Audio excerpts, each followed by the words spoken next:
Isa pa pong legal argument dito ni Attorney Leila De Lima ay yung provision mismo po no na lumilikha nga po no sa tanggapan ng Ombudsman, Republic Act number 6770.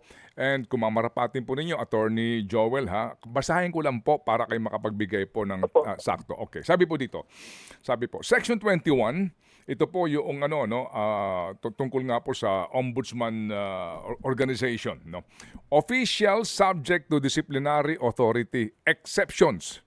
The office of the Ombudsman shall have disciplinary authority over all elective and appointive officials of the government and its subdivisions, instrumentalities, and agencies, including members of the cabinet, local government, government-owned or controlled corporations, and their subsidiaries, except over officials who may be removed only by impeachment or over members of Congress and the judiciary.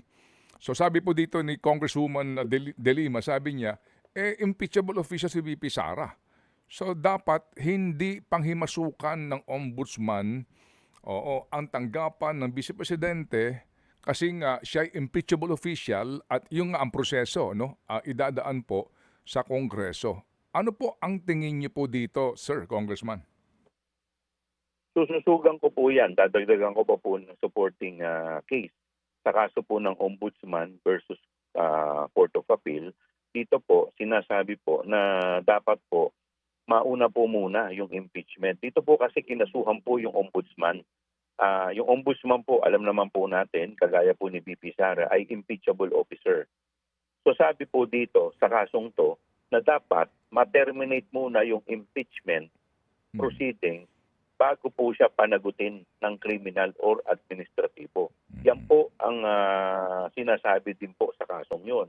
Kaya tama po, naniniwala po ako na tama po yung sinasabi ni Congresswoman Leila De Lima. But insofar as doon sa ibang respondent na hindi po kaugnay, na kasama po doon sa complaint, po pwede po yung umabante.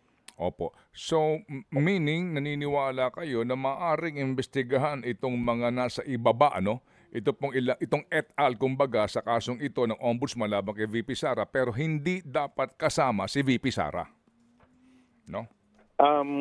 Yun po dapat ang epekto niyan. Kasi nga po, kailangan tapusin muna yung impeachment. Kaya nga po, siguro mas maganda rin na mapanood din o antayin muna ng ating ombudsman yung magiging resulta ng impeachment complaint. Kasi kung titignan po ninyo yung committee report namin, dalawa lamang po